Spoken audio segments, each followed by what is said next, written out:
Welcome to the San Blas Islands in Panama, home to the Guna Tribe, an autonomous tribe known for resisting modern-day conveniences in favor for their traditional way of life. Here you will find tiny islands with limited freshwater, minimal shelter, yet it's a place they call home. In this episode, we're returning to these islands after our global voyage, curious to see how much has changed since our last visit 8 years ago. What awaits us is both surprising and heartwarming. Not at all what we'd expected. But they're gone. The sand spits are gone. It's kind of tripping us out a little, isn't it? It's like we think we were in the wrong spot.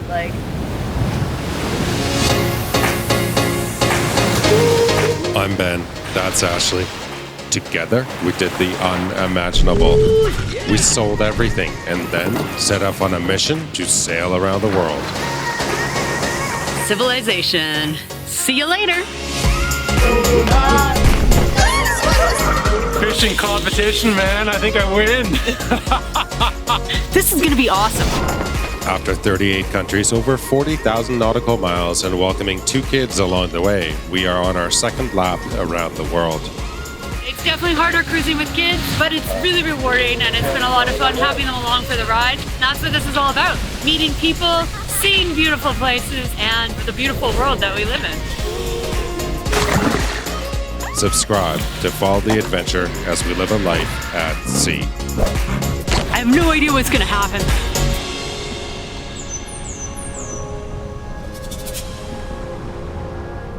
Let's go, guys. Let's go. Let's do it. So we're actually doing a pre-dawn departure to head out to the San Blas Islands. We find ourselves within spitting distance of the Panama Canal. It's literally right over there past those glowing lights. That's for the next episode. Right now we need to find our way out through these freighters and get offshore. If you see all those little red and green globs, those are all freighters here in the Caribbean side of the Panama Canal. Those are all people waiting to go in to the canal right down here. The Guna territory starts just east of the Panama Canal and extends almost all the way to the border with Colombia. This coastline, located off the northeastern coast of Panama, is about 100 miles away, and at the breakneck speed of a sailboat, equals almost a full day of travel. Not being charted very well, we're attempting to... This real-time update is brought to you by Babbel, our sponsor for today's video. We are on our way to French Polynesia. It's that way. And by the time I get there, I want to improve my French. I have loaded the app on my phone and I am working my way through the courses. In the next 3 months, my goal is to improve my French to a conversational level. Did you know that I went to French immersion in Canada? I studied French from kindergarten to grade 8. That's 9 years. That was a fair few years ago though, guys. And yeah, I think I could use a little help and improvement. We're halfway across the Pacific Ocean now and I have been working my way through the courses. Quel temps fait-il? Il pleut. Il pleut. Did you know that Babbel is one of the top language learning apps in the world? Summer is literally around the corner. And with just 10 minutes a day, Babbel can help you speak like a local in no time. Real question here, what language would you learn? And what language do you think is the best language to learn if you're going to sail around the world? Por favor. My French is getting so much better. I'm relearning how to conjugate everything. I'm starting from a bit lower than I think I could be conversationally, but it's really helping me get the basics down again, and I'm loving it. I'm actually really enjoying hanging out with Babbel on my night shift. So sign up with the link below and get 60% off your subscription. That is so incredibly affordable. It's not a lot. The 60% off is a great deal, and yeah, the link's below, so check it out.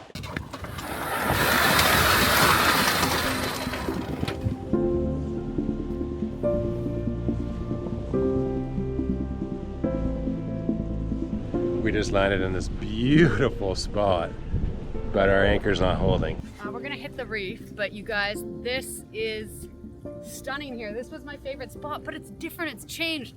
The sandbars are smaller. There's a house over there, and that used to be like the watering hole island. And check out Green Island. There are so many boats there. I have never seen anything quite like that. Now let's go steer away from the reef. We're really close to land on that side. We're really close to land on a little atoll on that side, and Just gonna jump in and see what it looks like. Ashley's a 5-to-1 kind of girl. For those of you that don't understand that, that means if it's 10 meters, we let out 30 meters of chain for 3-to-1. 5-to-1 would be 50 meters of chain. I put out 25 meters and it's 10 meters deep. So, nice hair.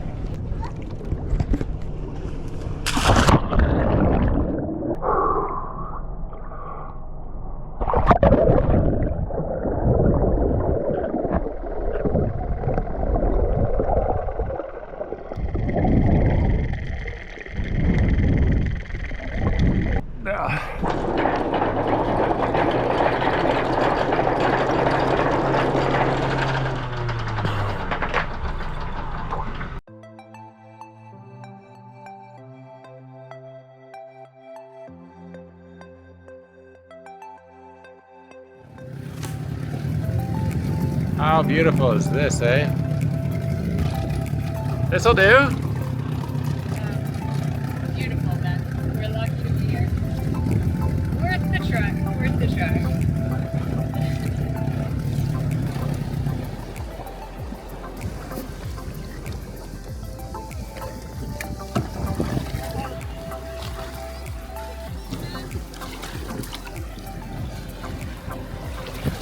Oh yeah, it's been 9 years since we've been on sandblast soil, and it feels amazing. Holy smokes. Come on, Mom.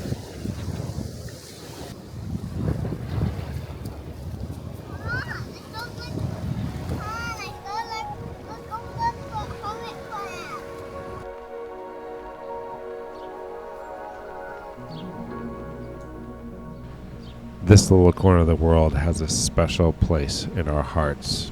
After all the islands we've seen, all the perfect beaches, this still ranks as one of our top 3 places in the world. It is incredibly special. There's no mass tourism yet. The waters are often crystal clear. There's tons of little nooks and crannies to anchor in. It's a sailor's paradise.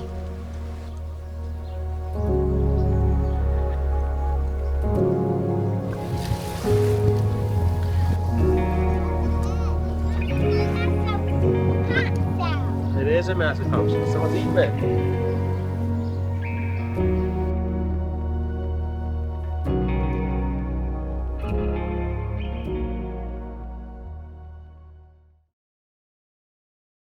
We've been anchored right here. Actually, stern tide. Whoa! Been anchored in stern tide to this little island. It's pretty special little spot. We got some friends right over here. Had a good day yesterday on the beach. It's super calm today. There's a nurse shark that circles underneath from time to time. There's a little Kuna shack that they sometimes come and camp in. And it's just a really cool little spot. The water is just crystal clear. Look at that. You see everything. You know, sometimes people don't understand why we sail across the oceans, expose ourselves to storms and squalls and uncomfortable conditions. But this kind of explains it really well. This is why we go sailing, is to get to places like these, which are remote little islands, beautiful palm trees, crystal clear waters, places that you can't get to with conventional tourism, for the most part. There's a little bit of tourism here, but not a lot. Pretty cool little spot.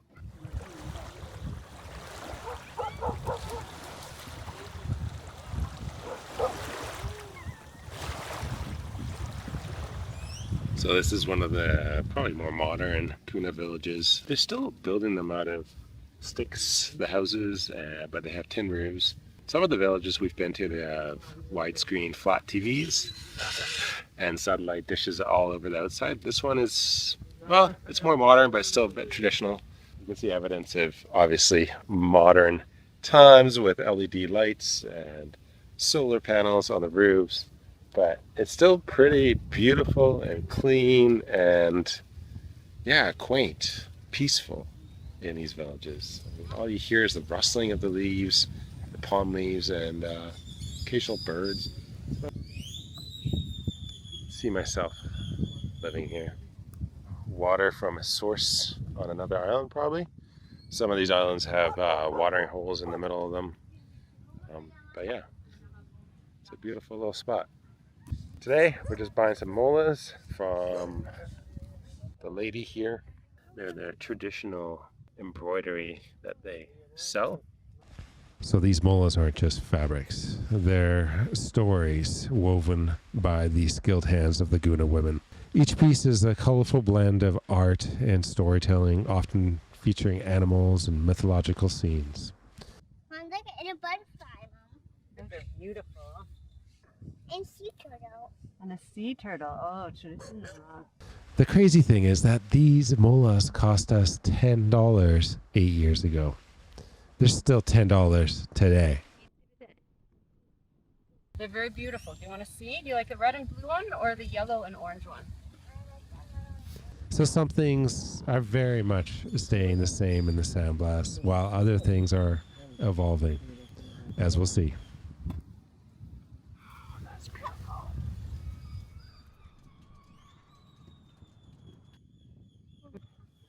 Just look at these canoes. You can see the chisel marks still in them. This is their traditional transport. And that one has a sail on it. And this one has a beer can in it. Just have a look at this. This is like a knife. Homemade knife. Turns out they like beer, actually. Cool, hey? So cool. They're kind of like works of art. They're very, very beautiful, the canoes here. And I think so wonderful that the Kuna have managed to maintain this kind of way of life, and they still use these canoes. And they still pangas around when they're doing big family trips, but yeah. Isn't that beautiful? Wow. That's a cool photo. This is a modern version. I don't know who the naval architect is, but it's quite interesting. Is that your boat, Bodhi? Yeah. What's in it? Well, Oh, what's in there? Is that the fish? Well, maybe that's where the fish go, buddy. Bodhi, they got a big fish. So they're just cutting up the tail on that fish, and it reminds me of places like Papua New Guinea where we've been, and if you gift the head of a fish, it's almost more of a gift than gifting the fillets of a fish. It's not always the same. You know, the bits that we throw out are sometimes the most prized things in other cultures, and it's great to see that again here in the sandblast. It's been a while. It's been a while since we've been around these kind of parks. What about these ones?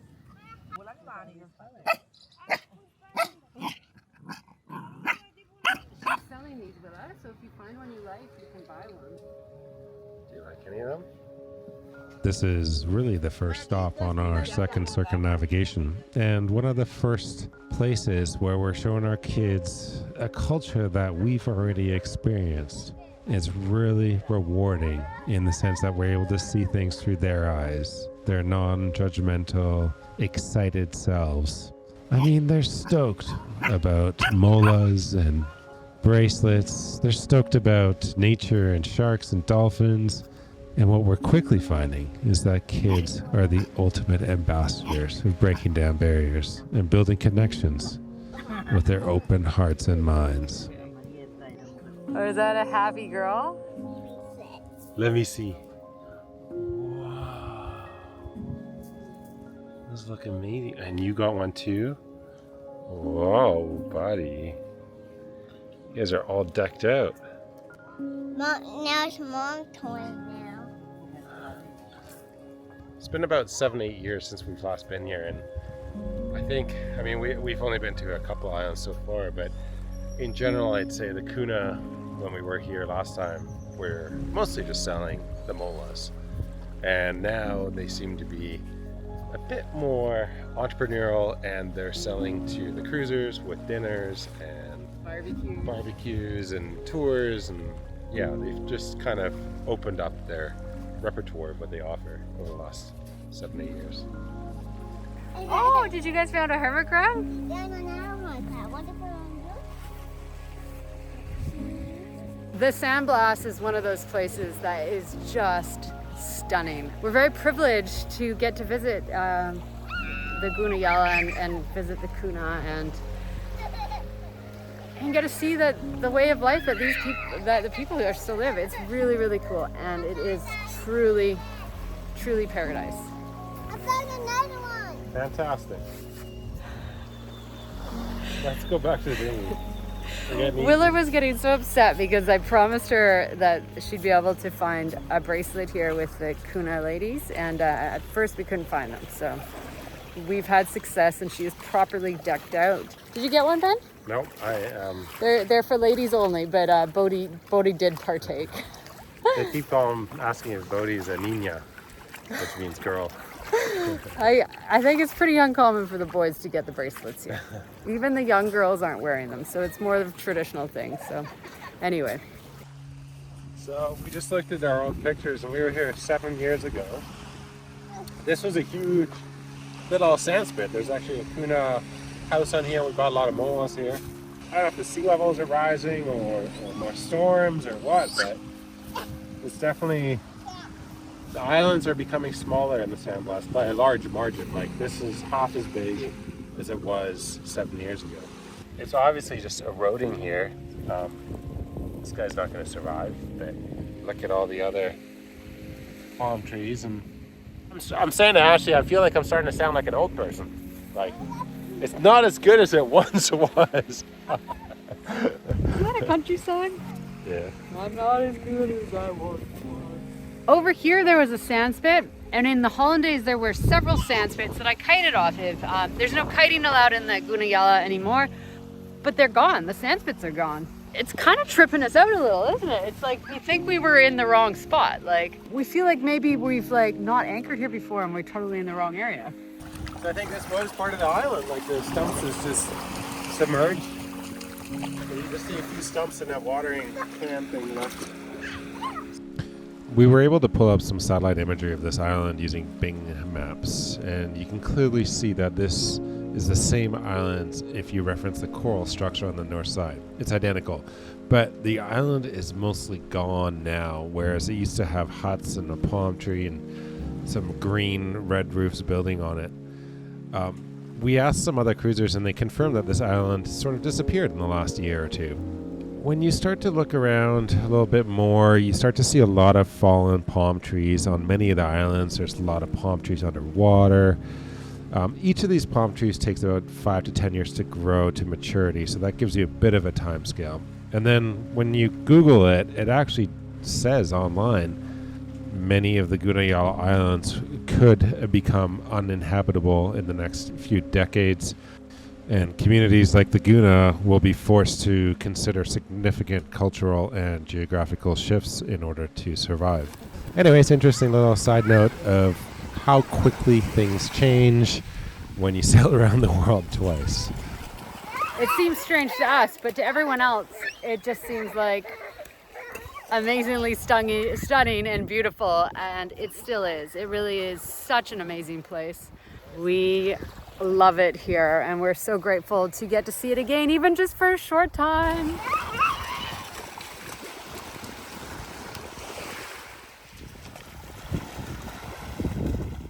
You ready, Willa? Yeah. Are you ready, Bodhi? Yeah. What are we gonna do? We're gonna go snorkeling. We are going snorkeling. It's taken me 27 minutes to get ready. Yeah, that's how long it takes to get everyone with bathing suits and sunscreen on and find all our gear and the paddle and everything. So, are we ready now? Yeah. Do I need a life jacket, Mom, or do I not? I don't think you do anymore. Do you want one? No. Because I think you just float on your belly, and you know how to do that now, right? Yeah. You leave these on, right? Because they sink? See, Mom? I got them on. Good job, Willa. It's good. Right, Bodhi? Then no one. Okay, that looks good. Let's go. Okay, let's go. Okay, you ready? Whoa. Look at the shark. This is our first shark we've ever seen. Hey, Willa? Okay, hitch your right. This is how we snorkeled out.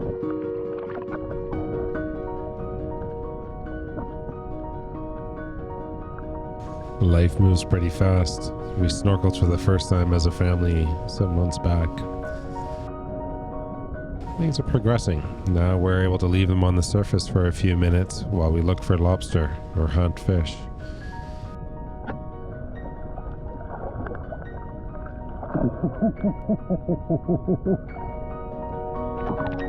It feels pretty revolutionary, getting a tiny, small little part of our pre-kid life back.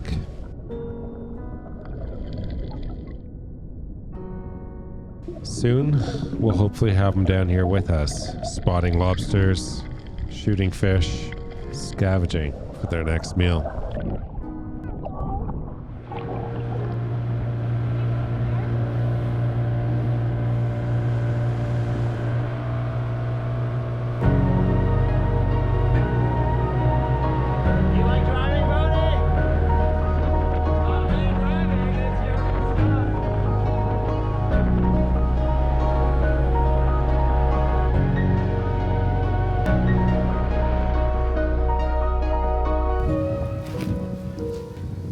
This is an old little Guna hut or Guna house, and the Guna are pretty neat people. I mean, they've lived here for hundreds of years and they scavenge. You know, they're pretty ingenious. They just have machetes and they make notches. Maybe they might find some old nails, use a lot of rope, and it's just kind of like bamboo, driftwood, pieces of a boat.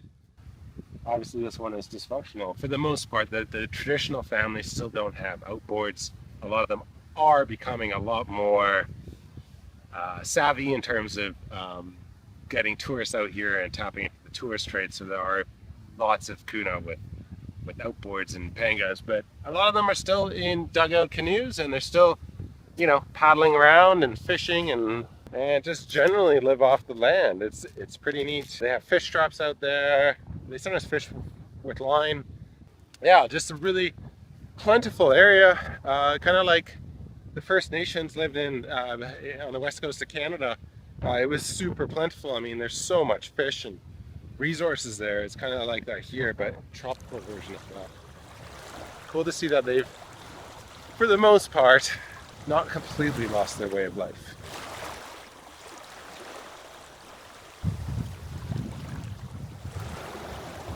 It's so idyllic here. It's incredible.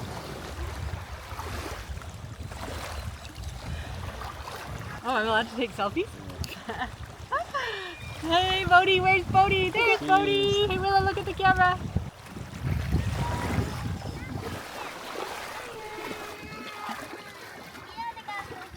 Where's the dinghy?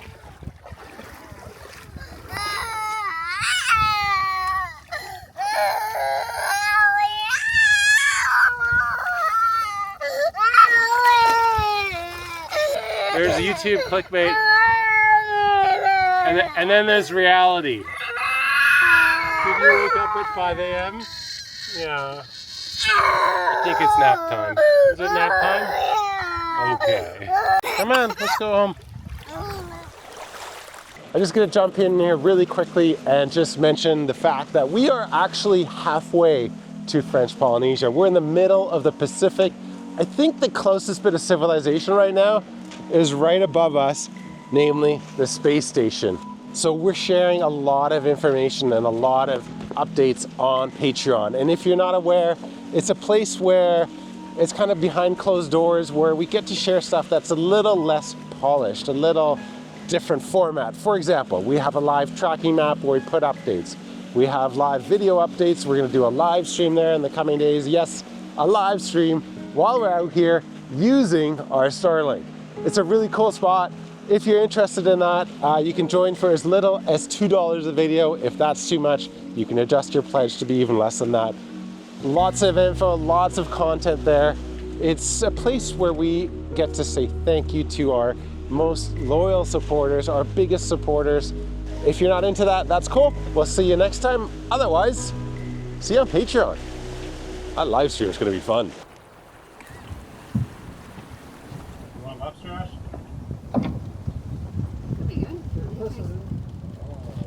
Popo, yeah? Yeah, Yeah, Popo. Look at the cake. Yep.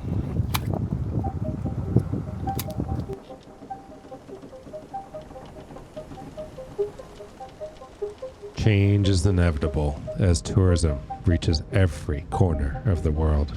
Although this may sound negative, it's not always detrimental to the locals.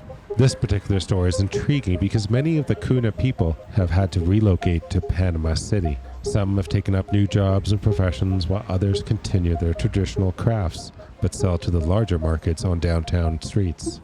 Esta es nuevas, modernas, sí. Yeah. Blas, you from San Blas? Well, when you was? We went to San Blas. You come from San Blas? Yeah. Yeah. Uh-huh. So your family still lives in Oh, no, we are all here. You're all here, yeah. Yeah, because my granddaughter is in university, Yeah. so me and her 2 years old. Yeah. When we come back. Yeah. So they still have their traditional stuff, but they're selling it in the city. Kind of cool. Everyone adapts. So we're here in Panama City, and this woman is making these molas, and she's just showing me because I bought a black and white one, and I love it. And she's showing me they cut the fabric, and then they sew it on, and they actually use the fabric that they cut to make these little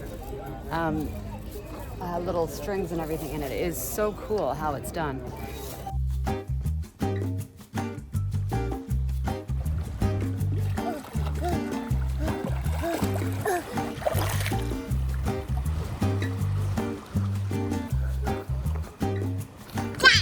So how's it, Ben? Shipped out in the sandbox.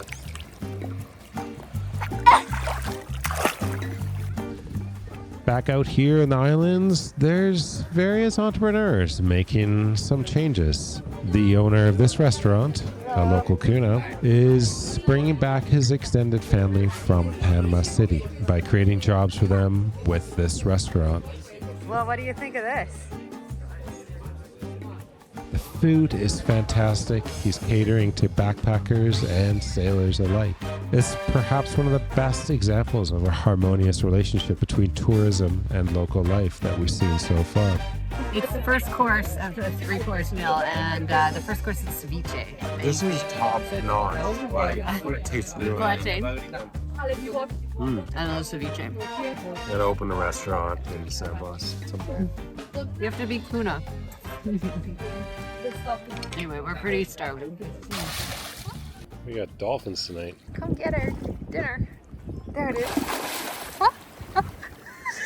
That's crazy. Nothing stays the same. Change isn't inherently good or bad. It simply is. It's part of life, often pushing us to adapt and evolve. Will the pace of change continue? Accelerate? Slow down? I don't know. The story of the Guna people illustrates how communities can adapt, finding ways to blend the old and the new.